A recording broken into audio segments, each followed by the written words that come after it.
Hey guys, welcome back to my channel once again. तो friends, स्वागत है आपका मेरे चैनल में एक बार फिर से। तो फ्रेंड्स, 451 पदों पर पद वृद्धि को लेकर उत्तराखंड डीएट 1 बीएड महासंघ का जो है आंदोलन फिर से जारी हो गया है।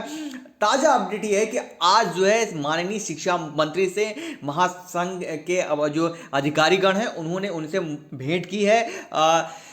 अब देखते हैं इस भेंट में क्या नतीजा निकल के सामने आता है, उसके बारे में डिटेल में इस वीडियो में चर्चा करेंगे। उसके अलावा जो ज्ञापन सौंपा था उसके बारे में भी डिटेल में विश्लेषण करेंगे। तो मेरे साथ आप अंत तक बने रहिएगा। तो चलिए शुरू करते हैं। तो फ्रेंड, देख सकते हैं ये ज्ञापन है, इसके बारे में जो है डिटेल में चर्चा करते हैं कि क्या इस ज्ञापन के अंदर जो पॉइंट रखे गए वो वैलिड है या नहीं है। हालांकि इसमें से मैक्सिमम पॉइंट्स वैलिड हैं, उसके बारे में भी डिटेल में चर्चा करेंगे।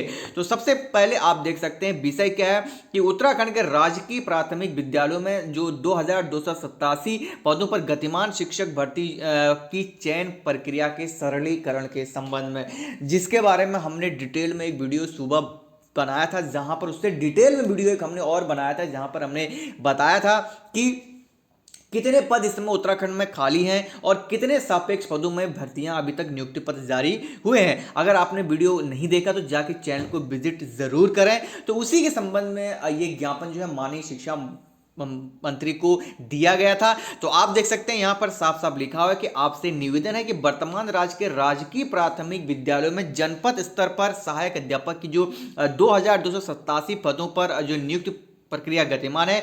विभाग द्वारा जारी चयन सूची का अवलोकन करने पर देखा गया है कि उच्च गुणांक वाले अभ्यर्थियों का चयन एक से अधिक जनपदों पर हुआ है तथा चयनित अभ्यर्थी एक से अधिक जनपदों में चयन प्रक्रिया में प्रतिभाग कर रहे हैं। जी हाँ फ्रेंड, यही चिंता हमने सुबह के वीडियो में भी आपसे जाहिर की थी कि एक कैंडिडेट ने अगर मुश्किल से अगर मान लीजिए आप अगर 8 डिस्ट्रिक्ट में आवेदन किया होगा तो कम से कम मिनिमम से मिनिमम उसका 4 डिस्ट्रिक्ट में तो नंबर आया ही आया होगा।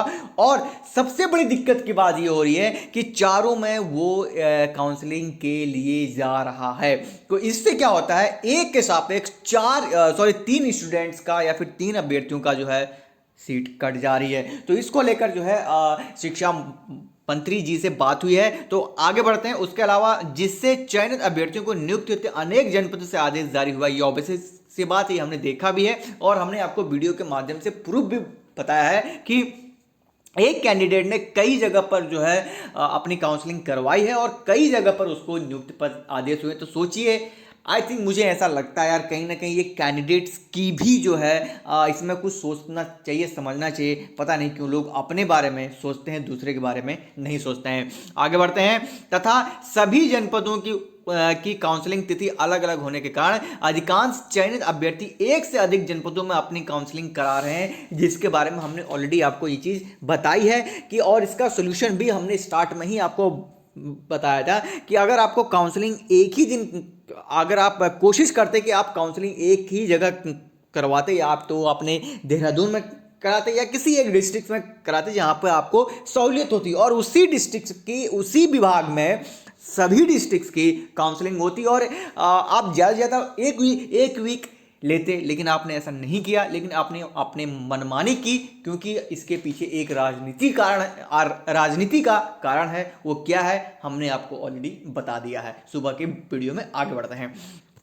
तो इस ज्ञापन में अगली चीज क्या है कि तथा सभी जनपदों की काउंसलिंग अलग अलग हो रही है, जिसके कारण अधिकांश चयनित अभ्यर्थियों का जो है चयन अलग अलग हो रहा है तथा नियुक्ति पत्र प्राप्त कर चुके अभ्यर्थी अन्य जनपदों की काउंसलिंग में भी प्रतिभाग कर रहे हैं, जिसके कारण उक्त पद चयनित होने वाले संभावित अभ्यर्थियों की अपनी नियुक्ति तो लंबी प्रतीक्षा करनी पड़ सकती है। इसका सबसे बड़ा नुकसान किसको हो रहा है? बीएड वालों को हो रहा है। आपने देखा होगा बीएड में जो सेलेक्टेड कैंडिडेट हैं लगभग 2005 से भी स्टार्ट आ रहे हैं, कभी 6, 7, 8, 10, 12 के कैंडिडेट मैक्सिमम आ रहे हैं, लेकिन मिनिमम इनका सिलेक्शन हो रहा है। अगर 50 अगर नियुक्ति पत्र जारी हो रहा है किसी डिस्ट्रिक्ट में, ऑन एवरेज की मैं बात कर रहा हूं, तो वहां पर आपने देखा होगा करीब 7-8 ही जो है बीएड के कैंडिडेट। उसका सबसे बड़ा रीजन यही है क्योंकि एक कैंडिडेट कई जगह कई बार काउंसलिंग करा के कई बार कितने ही नियुक्ति पत्र ले रहा है।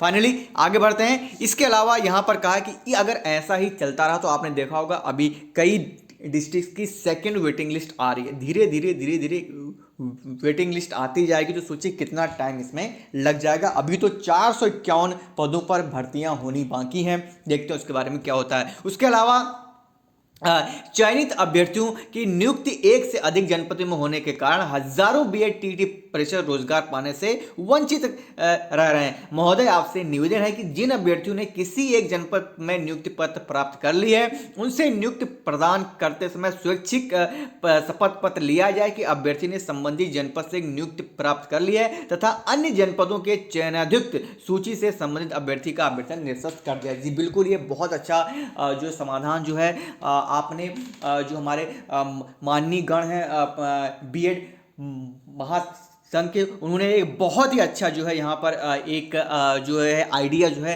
शिक्षा विभाग को दिया है।